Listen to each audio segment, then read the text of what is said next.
A throne can be more dangerous when no one sits on it. In the old stories of Egypt, Osiris had been murdered. The king who represented order, fertility, and sacred balance was gone from the world of the living. His body had been broken. His throne had been stolen. And for a moment, the future of Egypt seemed to hang in the dark. Because when a king dies, the danger is not only grief. The danger is the question that follows: who has the right to rule next? One claimant is Horus, son of Osiris and Isis, heir of the murdered king, the falcon of the sky, the living promise that the line of Osiris has not been erased. The other is Set, brother of Osiris, lord of desert and storm, a god of violence, force, disruption, and dangerous power. In the Osiris myth, Set is the killer. But in Egyptian religion, he is more complicated than a simple monster. Set is chaos at the border, but sometimes also the strength needed to fight chaos. So the question is not only, who is stronger? The question is, what kind of power deserves the throne of Egypt? This is the story of Horus and Set, the battle for kingship, the trial of legitimacy, and the mythic struggle between order wounded and chaos unleashed. Welcome to Ancient Mythos. Tonight's theme is Horus versus Set, the battle for Egypt. In the last story, Osiris was murdered, restored, and enthroned beyond death. But his death left a problem in the world above. The throne of the living still had to be claimed. Set had taken power through violence. Horus had inherited a claim through blood, memory, and divine order. And between them stood the gods themselves, forced to decide whether Egypt would be ruled by the storm or by the son of the murdered king. To understand Horus and Set, we have to begin with the wound left by Osiris. Osiris was not just a dead god. He was the image of a rightful king whose death shook the sacred order of the world. In Egyptian thought, kingship was not only politics. It was cosmic maintenance. The king stood between the ordered land and the forces that pressed against it: desert, famine, violence, foreign threat, and the great unmaking force the Egyptians called chaos. When Osiris falls, that order does not simply continue on its own. The green land and the red desert become symbols of a divided world. The fertile Nile Valley, the black land, depends on rhythm, ritual, and balance. Beyond it waits the red land, dry, harsh, unpredictable, and powerful. Set belongs to that dangerous edge. He is storm. He is desert. He is force that does not ask permission. Horus belongs to the claim of restoration. He is the son who should inherit. The falcon whose eye sees from the sky. The living king who stands where the dead king no longer can. That is why their conflict matters. If Horus wins, Osiris has not been erased. If Set wins, murder has become a path to legitimacy.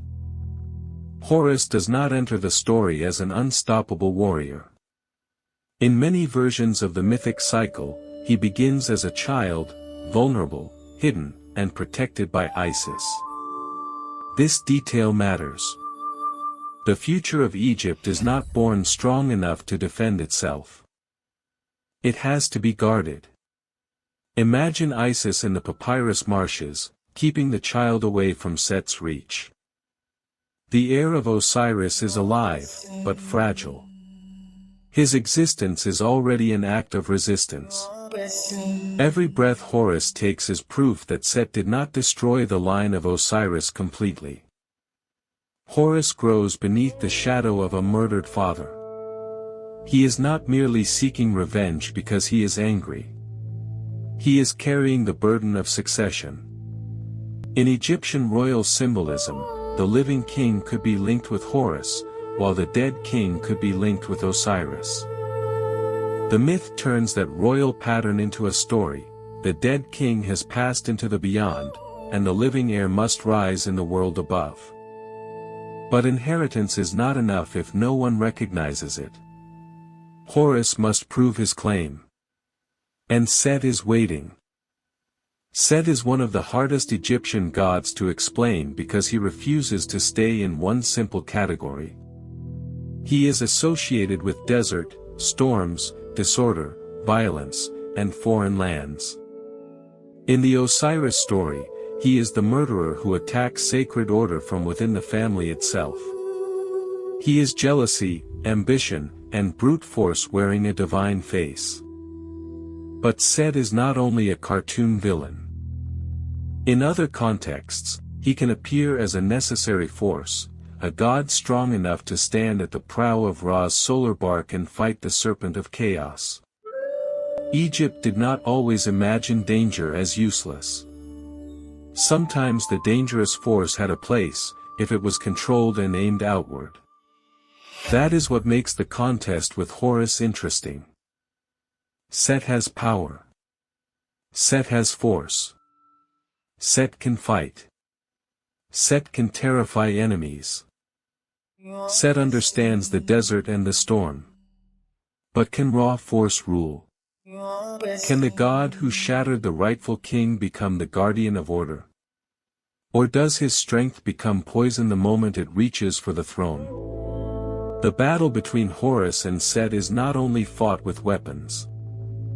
It is also fought as a case before the gods. In the ancient tale often called the contendings of Horus and Set, the conflict becomes long, strange, and almost legal. The gods debate. They argue. They test both claimants. The throne is not handed over in a single clean moment. That may sound surprising if we expect mythology to move like a simple action movie. But Egyptian myth often works differently. The gods can be solemn, terrifying, funny, contradictory, and deeply strange all at once. A cosmic dispute can look like a courtroom, a family argument, a magical contest, and a battlefield. Horus argues from inheritance. He is the son of Osiris. The throne should pass to the rightful heir. Set argues from strength. He is older, powerful, proven, and dangerous. He claims the throne should belong to the god who can hold it. The gods hesitate because the question is difficult. A kingdom needs legitimacy, but it also needs strength. It needs order, but it also needs force capable of defending that order. So the trial continues. The struggle between Horus and Set becomes a series of contests. Some versions are violent. Some are magical. Some are humiliating. Some are so strange that they remind us these myths were not written to match modern expectations of clean heroic storytelling. But beneath the weirdness is a serious question: can Set overpower Horus, or can Horus survive everything Set throws at him? The conflict can be imagined as a war of opposites. Falcon against desert beast. Sky against storm. Heir against usurper. Youth against older force. The green land against the red land. Yet the myth does not simply say Horus wins because he is nice. Horus suffers. In some traditions, his eye is injured in the conflict. That wounded eye of Horus becomes one of the most powerful symbols in Egyptian religion, an image of injury, restoration, protection, and wholeness regained. That is the pattern again and again. Order is not untouched. Order is wounded and then restored. Horus does not prove himself by avoiding harm. He proves himself by enduring it and being made whole again. Horus does not stand alone. Behind him is Isis, mother, magician, strategist, protector, and one of the most powerful figures in Egyptian myth. In the Osiris story, Isis refuses to let the murdered king vanish. In the Horus story, she refuses to let the heir be destroyed. Her role matters because kingship is not only won by the warrior on the battlefield. It is preserved by memory, ritual, protection, and intelligence. Isis carries the continuity of Osiris into the future. She knows what Set has done. She knows what Horus represents. And she uses every power she has to keep the claim alive. This gives the myth emotional force. Horus is not just a symbol of kingship. He is a child who survived because his mother guarded him. He is the answer to a murder. He is the future that grief refused to surrender. Set may have killed Osiris, but he could not kill Isis's determination. And through that determination, Horus becomes more than a surviving child. He becomes the living argument that Set's victory was never complete. One of the most important images connected with Horus is the eye. The Eye of Horus, sometimes called the Wedjat eye, is more than decoration. It becomes a symbol of protection, healing, restoration, and completeness. Its power fits the story because Horus's struggle is not only about defeating Set. It is about repairing what violence damaged.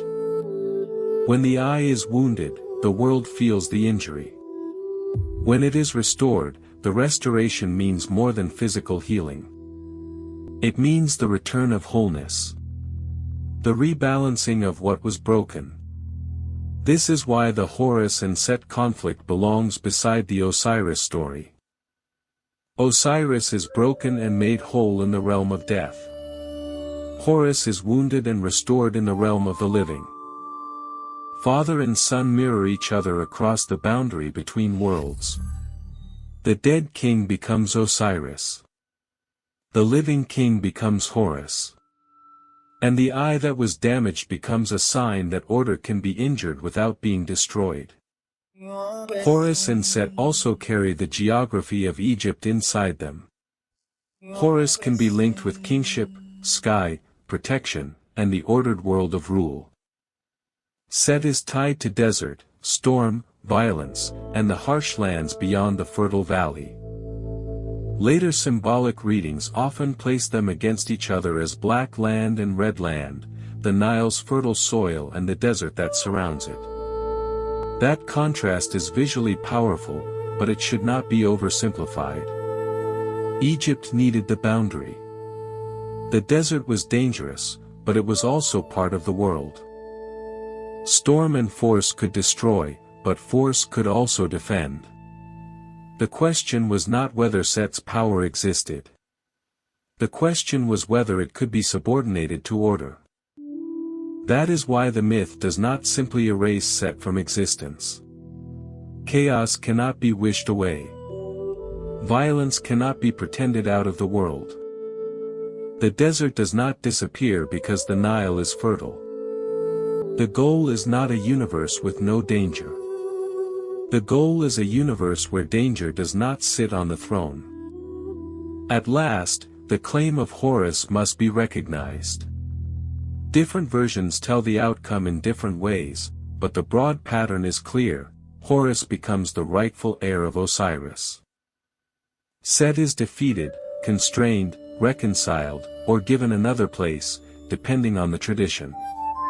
The throne belongs to the son, not the murderer. This matters because the myth is doing sacred political work. It says legitimate kingship is not created by violence alone.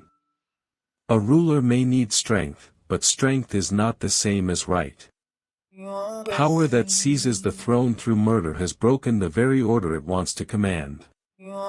Horus wins because he represents continuity after rupture. The line of Osiris survives. The dead king is honored. The living heir rises.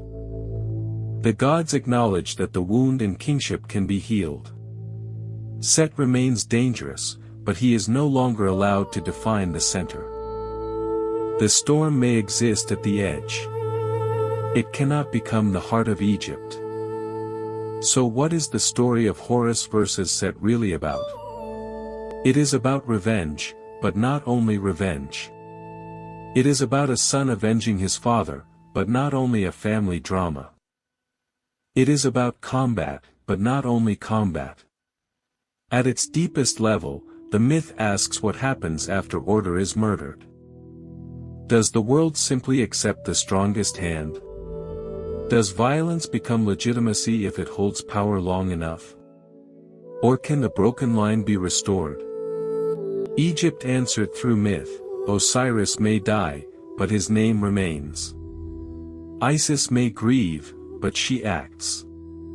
Horus may be wounded, but his eye is restored. Set may be powerful, but power without right cannot be allowed to rule the center. That is why Horus becomes such a central symbol of kingship. Every new king must stand in the place of the living Horus. Every dead king passes toward the place of Osiris.